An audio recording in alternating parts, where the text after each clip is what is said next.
abantu bagira iterabwoba mu bibazo by'ubutunzi n'ubutungane, baragira iterabwoba, natwe tugira irindi turaba ingene bizogenda. Itegerezwa igihugu cy'u Burundi cyari caramenyereye uburongozi umenga barareremba.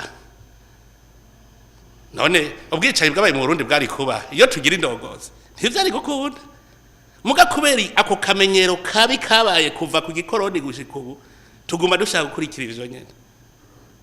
Ndasavye abarundi rero tuve hasi tugwanire urugamba rw'ubutunzi n'ubutungane, hanyuma abajejwe umutekano muri kanure ahari ujejwe umutekano nta muntu numwe yonona.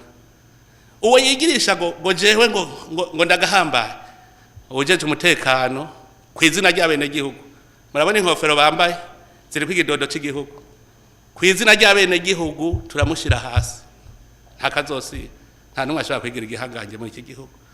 Ariko ku butunzi n'ubutungane niyo ngwano dusigaranye, amahoro turayafise. Emwe tugerageze ubwo rugamba nago turutsinde kandi ntidushike kubonana tutararuheza.